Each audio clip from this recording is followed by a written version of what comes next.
Hello അസ്സലാമു അലൈക്കും. ഇന്ന് നമ്മൾ വന്നിട്ടുള്ളത് ഒരു കേക്ക് വ്ളോഗായിട്ടാണ്. അപ്പോൾ റെയിൻബോ തീമായിട്ടുള്ള ഒരു 1 kg ബ്ലാക്ക് ഫോറസ്റ്റ് കേക്കും പിന്നെ 1.5 സ്ക്വയർ കേക്കും കുറച്ച് കപ്പ് കേക്ക്സ് കൂടെ ഉണ്ട്. അപ്പോൾ ആദ്യം തന്നെ 1 kg റൗണ്ട് കേക്ക് റെഡിയാക്കുക. അപ്പോൾ വിപ്പിംഗ് ക്രീം ബീറ്റ് ചെയ്തതിൽ കുറച്ച് ചോക്ലേറ്റ് ഗനാഷ് കൂടെ മിക്സ് ചെയ്തിട്ടുള്ളതാണ് ബോർഡിൽ ആദ്യം ആക്കി കൊടുത്തത്. ഫസ്റ്റ് ലെയർ സ്പഞ്ച് വെച്ച് കൊടുത്തിട്ട് ഷുഗർ സിറപ്പിന് പകരമായിട്ട് നമ്മൾ മിൽക്ക് സിറപ്പാണ് ഒഴിച്ചു കൊടുത്തിട്ടുള്ളത്. അതിന് മധുരത്തിന് ആവശ്യമായിട്ടുള്ള കണ്ടൻസ്ഡ് മിൽക്കോ ഷുഗറോ എന്താണെന്ന് വെച്ചാൽ നമുക്ക് ആഡ് ചെയ്യാം. കാരണം ഈ ചോക്ലേറ്റ് കേക്ക് ആവുമ്പോൾ പ്രത്യേകിച്ച് ഒരു കയ്പ്പ് എടുക്കണ്ടെന്ന് വിചാരിച്ചിട്ടാണ് നമ്മൾ മിൽക്ക് സിറപ്പ് കൊണ്ട് വെറ്റ് ചെയ്ത് കൊടുക്കുന്നത്. അതിനുശേഷം പിന്നെ ചോക്ലേറ്റ് ഗനാഷ് ഒഴിച്ചു കൊടുത്തിട്ടുണ്ട്. ചോക്ലേറ്റ് ഗനാഷിൽ നമ്മൾ കുറച്ച് മിൽക്ക് മെയ്ഡും അതുപോലെ തന്നെ ബീറ്റ് ചെയ്യാത്ത വിപ്പിംഗ് ക്രീമും കൂടെ ആഡ് ചെയ്തിട്ടാണ് കുറച്ചിങ്ങനെ ലൂസാക്കി എടുത്തിട്ടുള്ളത്. എന്നിട്ട് അതിൻ്റെ മുകളിൽ നമ്മൾ വിപ്പിംഗ് ക്രീം ആക്കി കൊടുത്തിട്ട് പിന്നെ നല്ല കട്ടിയുള്ള ചോക്ലേറ്റ് ഗനാഷ് ഒഴിച്ചു കൊടുക്കുന്നുണ്ട്. പിന്നെ കുറച്ച് നട്ട്സും കൂടെ ചേർത്ത് കൊടുക്കുന്നുണ്ട്. അതിൽ വൈറ്റ് ബ്ലാക്ക് ചോക്കോ ചിപ്സും പിന്നെ കാഷ്യൂവും കൂടെയാണ് നമ്മൾ ചേർത്ത് കൊടുത്തിട്ടുള്ളത് നട്ട്സായിട്ട്. പിന്നെ സെക്കൻഡ് ലെയറും ഇതുപോലെ തന്നെ ചെയ്ത് കൊടുക്കുക. അങ്ങനെ നമ്മളിതൊരു 4 ലെയറാണ് വെച്ച് കൊടുക്കുന്നത്. എന്നിട്ട് ഒന്ന് ക്രം കോട്ട് ചെയ്തിട്ട് എടുക്കുക. ഒരു ടിന്നിൽ തന്നെ ബേക്ക് ചെയ്തിട്ടുള്ള സ്പഞ്ചാണെങ്കിലും നമ്മളിതൊക്കെ കട്ട് ചെയ്തിട്ട് ക്രം കോട്ട് ചെയ്യുന്ന സമയത്ത് ചില സമയത്ത് നമുക്ക് ഏതെങ്കിലുമൊക്കെ ഒരു ലെയർ ഇങ്ങനെ കുറച്ച് തള്ളി നിൽക്കും. അപ്പോൾ നമ്മൾ ക്രം കോട്ട് ചെയ്യുന്ന സമയത്ത് തന്നെ ആ തള്ളി നിൽക്കുന്ന ഭാഗം ഒന്ന് കട്ട് ചെയ്ത് കൊടുത്തിട്ട് ക്രം കോട്ട് ചെയ്തെടുത്താൽ മതി. അപ്പോൾ കേക്ക് ഫിനിഷ് ചെയ്യുന്ന ടൈമിൽ നമുക്ക് നല്ല കറക്റ്റ് ലെവലായിട്ട് കിട്ടും. അപ്പോൾ ഇതൊന്നും നമുക്ക് ഫ്രിഡ്ജിൽ വെച്ച് തണുപ്പിക്കുക 1 മണിക്കൂർ. ആ ടൈം കൊണ്ട് നമുക്ക് നമ്മളെ സ്ക്വയർ കേക്കും നമ്മൾ ബ്ലാക്ക് ഫോറസ്റ്റ് തന്നെയാണ് സ്പഞ്ച്.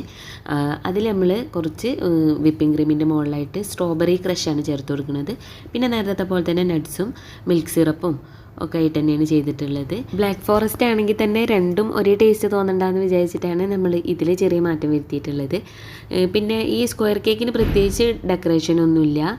ഇത് ജസ്റ്റ് കട്ട് ചെയ്ത് കൊടുക്കാനുള്ളതുകൊണ്ട് നമ്മൾ അതുപോലത്തെ ഒരു ഡെക്കറേഷൻ മാത്രമേ ചെയ്യുന്നുള്ളൂ. ഈ സ്ക്വയർ കേക്കിന് നമ്മൾ ക്രം കോട്ട് ചെയ്തിട്ടൊന്നും ഫ്രിഡ്ജിൽ വെക്കണില്ല, നേരിട്ട് ഫുൾ ഫിനിഷ് ചെയ്തെടുക്കുക തന്നെയാണ് ചെയ്യുന്നത്. സമയം ഉണ്ടെങ്കിൽ ക്രം കോട്ട് ചെയ്തിട്ട് 1 മണിക്കൂറൊക്കെ ഫ്രിഡ്ജിൽ വെച്ചാൽ നന്നായിട്ട് സെറ്റായി കിട്ടും. പിന്നെ നമ്മളിങ്ങനെ ഫിനിഷ് ചെയ്യുന്ന ടൈമിൽ ക്രംസ് ഒന്നും എന്തായാലും പുറത്തേക്കൊന്നും കാണില്ല.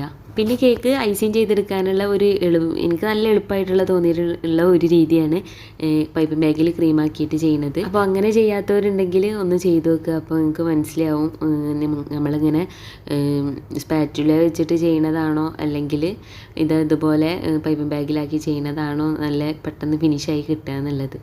അപ്പോൾ നമ്മൾ ഈ കേക്കിനെ ഒന്ന് ഫിനിഷ് ചെയ്തെടുത്തിട്ടുണ്ട്. ഇനി ഇതുപോലെ ഇങ്ങനെ ഞാൻ ലൈൻസ് ഇട്ട് കൊടുക്കണേ ഉള്ളൂ. ഈ ഒരു കേക്കിന് നമുക്കൊരു 36 പീസായിട്ട് കിട്ടും. അങ്ങനെ ഒരു സിമ്പിൾ ഡെക്കറേഷനും കൂടെ കൊടുക്കുന്നുണ്ട്. പിന്നെ നമ്മൾ തലേദിവസം രാത്രിയിൽ തന്നെ ഫുൾ ഫിനിഷ് ചെയ്തിട്ടൊക്കെ കേക്ക് ഫ്രിഡ്ജിൽ വെച്ചാലാണ് ഈ ക്രീമൊക്കെ ആയിട്ട് നല്ല സെറ്റായിട്ട് കഴിക്കാനും കൂടെ നല്ല ടേസ്റ്റ് ഉണ്ടാവുള്ളൂ. അപ്പോൾ ആ കേക്ക് നമ്മൾ ഫ്രിഡ്ജിൽ വെച്ചിട്ടുണ്ട്. ഇനി നമ്മൾ ആദ്യം ചെയ്തിട്ടുള്ള റൗണ്ട് കേക്ക് ഉണ്ടല്ലോ, അപ്പോൾ അതിനൊന്ന് ഐസിങ് ചെയ്തെടുക്കുക. അതിപ്പോൾ ക്രീമിൽ കുറച്ച് ബ്ലൂ കളർ ആഡ് ചെയ്തിട്ട് ഒരു ലൈറ്റ് ബ്ലൂ കളറാണ് നമ്മൾ ഇതിന് കൊടുക്കുന്നത്. ഇപ്പോൾ കേക്ക് ഫിനിഷ് ചെയ്തെടുത്തിട്ടുണ്ട്.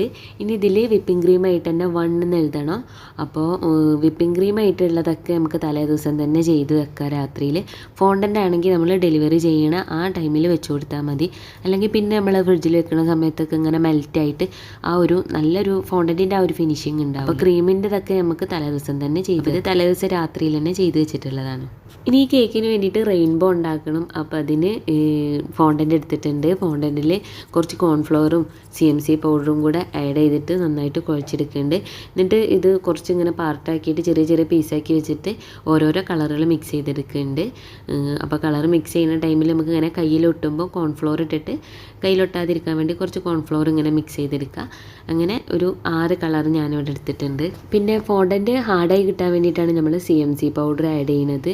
അപ്പോൾ അത് കൂടി പോയിട്ടുണ്ടെങ്കിൽ പിന്നെ ഇങ്ങനെ വിള്ളൽ പോലെയൊക്കെ വരും. ഇനി ഓരോ കളർ ഫോണ്ടൻറ്റും ഇതുപോലെ കൈയുടെ അടിഭാഗമില്ലേ, ആ അടിഭാഗം വിരലിൻ്റെ ഭാഗമല്ലാത്ത ഈ അടിഭാഗം വെച്ചിട്ട് ഇതുപോലെ ഇങ്ങനെ ഉരുട്ടി കൊടുത്തിട്ടുണ്ടെങ്കിൽ കറക്റ്റ് ലെവലിലുള്ള ഇങ്ങനെ ഓരോ റോളായി കിട്ടും. ഇനി റെയിൻബോയുടെ ആ ലെവലായി കിട്ടാൻ വേണ്ടിയിട്ട് ഇതുപോലെ കുറച്ച് കട്ടിയുള്ള ഒരു പേപ്പർ ഇതുപോലെ കട്ട് ചെയ്തിട്ടുണ്ട്. എന്നിട്ട് അതിൽ എഡിബിൾ ഗ്ലൂ വെച്ചിട്ടാണ് ഇത് ഒട്ടിച്ചു കൊടുക്കുന്നത്. അങ്ങനെ ബാക്കി എല്ലാതും ഇതിൻ്റെ കൂടെ വെച്ച് കൊടുക്കുക. ഇതുപോലെ തന്നെ സെറ്റ് ചെയ്ത് വെച്ച് കൊടുക്കുന്നുണ്ട്. പിന്നെ ഒരു 3-4 മണിക്കൂറൊക്കെ ആകുമ്പോഴേക്ക് ഇത് സെറ്റായി കിട്ടും, ഒന്ന് ഡ്രൈ ആയിക്കോളും. ഇത് കേക്കിൽ ഫിക്സ് ചെയ്യാൻ വേണ്ടിയിട്ട് ഇത് ഡ്രൈ ആയി കഴിഞ്ഞതിന് ശേഷം ഇതിൻ്റെ ബാക്കിലുള്ള ആ പേപ്പർ ഉണ്ടല്ലോ അതിൻ്റെ മുകളിലായിട്ട് 2 വുഡൻ സ്റ്റിക്ക് നമുക്ക് ഒന്ന് ഫിക്സ് ചെയ്ത് കൊടുക്കണം. അപ്പോൾ പിന്നെ കേക്കിൽ വെക്കുമ്പോൾ നല്ല ഈ എളുപ്പത്തിൽ തന്നെ വെച്ച് കൊടുക്കാം. പിന്നെ നമ്മൾ കുറച്ച് ആ ഫോണ്ടൻ്റായിട്ട് കുറച്ച് സ്റ്റാർസ് കൂടെ ഉണ്ടാക്കിയിരുന്നു. അപ്പോൾ ഇത് ഡെലിവറി ചെയ്യുന്ന ടൈമിലാണ് വെച്ച് കൊടുത്തിട്ടുള്ളത്. പിന്നെ റെയിൻബോ നമ്മൾ അപ്പോൾ വെച്ച് കൊടുത്തിട്ടുണ്ടായിരുന്നില്ല, വേറെ സെപ്പറേറ്റ് വെച്ച് കൊടുത്തിട്ട് അവരവിടെ ചെന്നിട്ട് വെച്ചതാണത്. അതുകൊണ്ട് തന്നെ നമുക്ക് ഫുള്ളായിട്ടുള്ളൊരു ഫോട്ടോ കിട്ടിയിട്ടില്ല. അപ്പോൾ ഇതായിരുന്നു ഫൈനൽ. പിന്നെ കുറച്ച് കപ്പ് കേക്ക്സ് ഉണ്ട് എന്ന് പറഞ്ഞില്ലേ, അപ്പോൾ അതിനകത്ത് ഇതുപോലെ ഒരു റോസറ്റ് നോസിൽ വെച്ചിട്ടുള്ള ഒരു ഡെക്കറേഷനും കൊടുക്കുന്നത്. അപ്പോൾ ഇതൊക്കെ ആയിരുന്നു ഇന്നത്തെ കേക്കിൻ്റെ വിശേഷങ്ങളൊക്കെ. അപ്പോൾ നിങ്ങൾക്ക് വീഡിയോ ഇഷ്ടമായിട്ടുണ്ട്, യൂസ്ഫുൾ ആയിട്ടുണ്ടെങ്കിൽ ഒന്ന് ലൈക്ക് ചെയ്യുക. പിന്നെ നിങ്ങൾക്ക് എന്തെങ്കിലും സംശയങ്ങളൊക്കെ ഉണ്ടെങ്കിൽ ഒന്ന് കമൻറ്റ് ചെയ്യുക. പിന്നെ സബ്സ്ക്രൈബ് ചെയ്യാതെ കാണുന്ന കൂട്ടുകാരുണ്ടെങ്കിൽ സബ്സ്ക്രൈബ് ചെയ്ത് സപ്പോർട്ട് ചെയ്യുക. അപ്പോൾ അടുത്ത വീഡിയോ ആയിട്ട് കാണാം.